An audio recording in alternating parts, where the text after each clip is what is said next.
Walk recommended है कि yes? Walk 5 से 6 दिन एक हफ्ते में 45 मिनट की रिकमेंडेड है, स्पेशली जो लोग ओवरवेट हैं या डायबिटिक हैं। बॉडी की एक्सरसाइज नहीं होती, इट इज मेंटल एक्सरसाइज। एक दिन आप कुछ करें, अगले दिन आप कुछ और करें, ताकि आपके सेम सेट ऑफ मसल्स को रेस्ट भी मिले और आप ज्यादा देर तक जा सकें। कितना इम्पोर्टेंट है कि आपका गट हेल्थ और sexual health? Testosterone is a male hormone, oestrogen is predominantly a female hormone. अब जो गट माइक्रोबायोम है उसका डायरेक्ट रिलेशन है इन दोनों के मेटाबॉलिज्म में।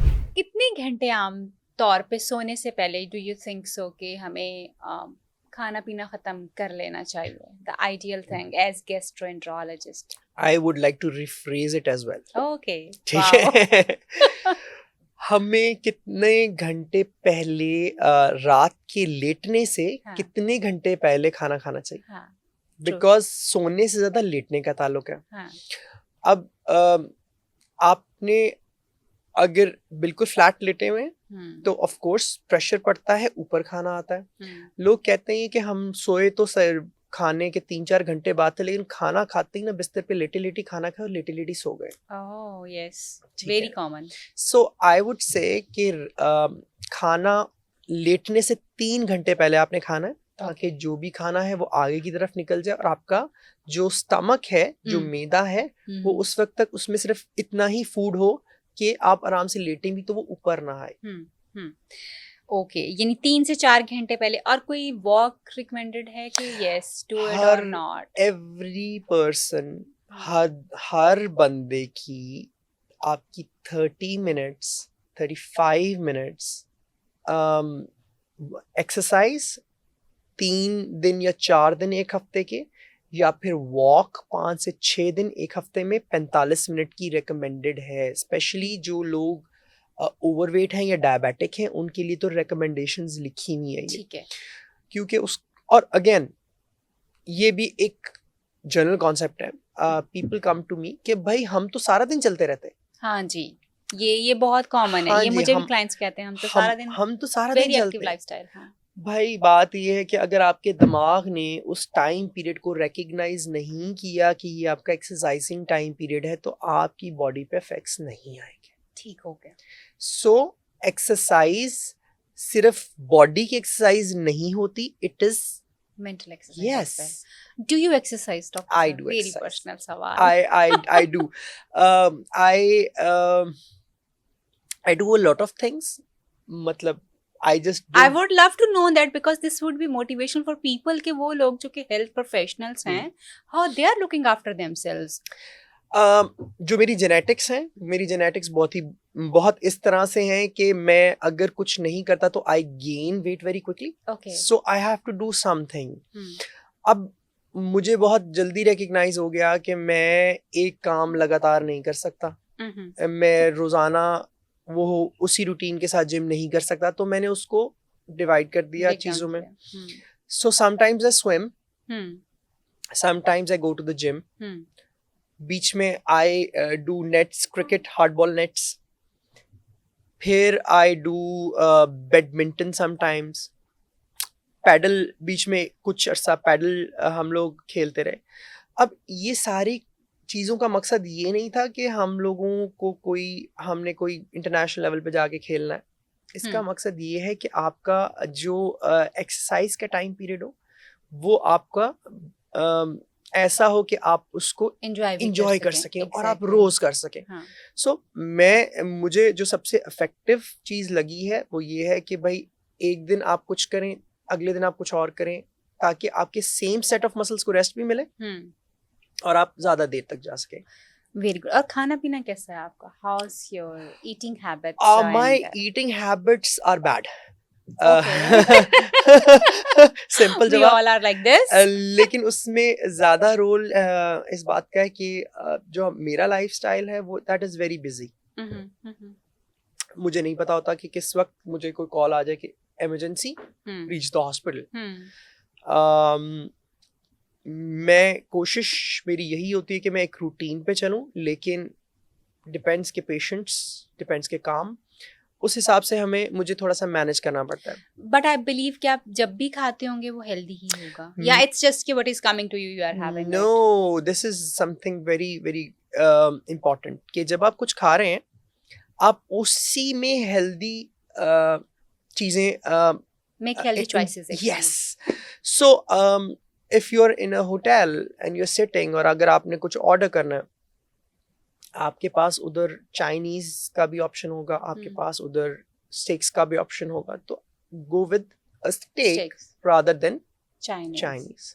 ओके. आप अगेन आपके पास ये भी ऑप्शन होगा कि आप कोक उठा के पी लें, आपके पास ये भी ऑप्शन होगा कि आप पानी ले लें या लाइम ले लें. Yes. सो अगेन अगर आप उन्हीं चॉइसेस को थोड़ा सा हेल्दी कर लेंगे तो वो बेहतर हो जाएगा. फन भी हो जाएगा, एंजॉयमेंट भी हो Exactly. जाएगी, खाना भी अच्छा एंजॉय हो जाएगा और हेल्थ भी, गट भी सुकून में रहेगा. गट भी सुकून में रहेगा. दवाएं और देगा और आपको. और यकीन करें द प्रॉब्लम्स वी सी, जिन लोगों की गट हेल्थ अच्छी नहीं है और वो किसी मसले में फंसे हुए, दे can not function in the real world with their full capacity. मतलब अगर एक बंदा अपनी फुल कैपेसिटी पे काम कर रहा है तो ही इज वेरी इफेक्टिव.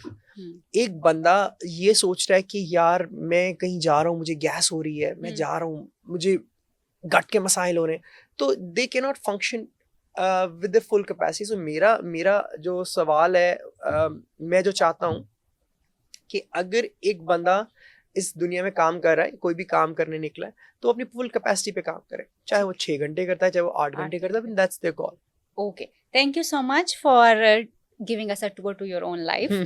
अच्छा डॉक्टर साहब, ये बताइए, gut health and sexual health, how much they are related to each other, और कितना इम्पोर्टेंट है? हमने माइक्रोबायोम्स की बात की कि वो बड़ी हेल्दी और अच्छे और बुरे चीज़ों का होना बहुत ज़रूरी है. So how it is important, क्योंकि मैं सेक्सुअल हेल्थ के ऊपर काम करती हूँ. मैं मेरा अपना जो एक जो हम ट्रीटमेंट यूजली लोगों को देते हैं, वो हम पूरे लाइफस्टाइल को चेंज करते हैं. वी ट्राई कि हम उनकी गट हेल्थ को, of course I am not expert for that, जिन लोगों को ओबेसिटी होती है वी रेफर देम कि जी आप ये करें वो करें, लेकिन हम ये करते हैं. So I really want to take your note on this कि ये एक्चुअली कितना इम्पॉर्टेंट है कि आपका गट हेल्थ और sexual health they are related, और यूजुअली कुछ मिथ्स भी होते हैं, मैं बाद में पूछूंगी. बिल्कुल. अच्छा, मजेदार बात है कि इस टॉपिक पे I do not think anybody has ever worked या एनीबडी हैज टॉक्ड अबाउट कि गट हेल्थ और सेक्सुअल हेल्थ का आपस में क्या रिलेशन है और वो कैसे एक दूसरे को हेल्प आउट करते हैं. ये मुझे कॉम्प्लीमेंट मिल रहा है, आपको पता yes चलिए. yes. so I think it's a very good question. Thank you so much. I think इस पे कभी बात हुई नहीं है, मैंने कभी होती सुनी नहीं है, और इस पे बात होनी चाहिए. अब the thing is there 2 major hormones जिस पे हम बात करते हैं, एस्ट्रोजन एंड टेस्टोस्टेरोन. इन दोनों को एक्सप्लेन कर दीजिए please. Testosterone is a male hormone, oestrogen is predominantly a female hormone. General principle के तहत excess of testosterone is actually healthy, आपका मेटाबॉलिज्म तेज करती है, आपकी सेक्सुअल हेल्थ बेहतर करती है.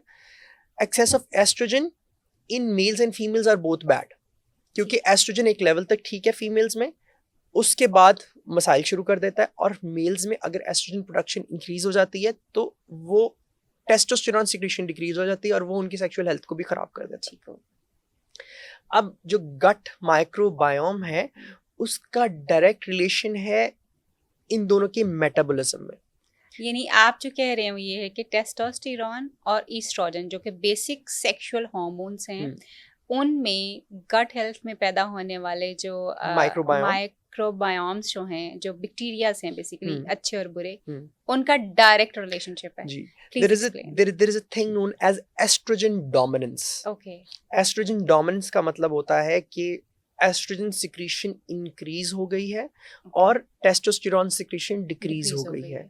अब ये oestrogen dominance is directly linked to your gut health, gut flora, क्योंकि जब अच्छे बैक्टीरिया अंदर होते हैं वो टेस्टोस्टेरोन के मेटाबॉलिज्म को इंक्रीज कर देते हैं और एस्ट्रोजन खुद ही डिक्रीज हो जाता है. तो again this has got a very very indirect नहीं, direct relation with the sexual health, ठीक है, and this is something that has not been touched upon ठीक आज तक, मुझे नहीं लगा.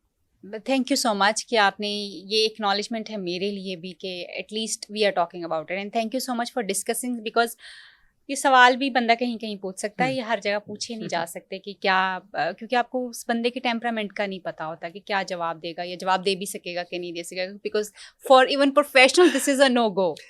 हाँ जी, for I do believe कि ये जो no go areas हैं आजकल के ज़माने में इनको टच करना पड़ेगा, because media access, information access इतनी आम हो गई है, इतनी ज़्यादा हो गई है कि our generation needs to hear things from us rather than going to the internet और उधर से कोई unverified information वो कैरी करे. Thank you so much doctor साहब.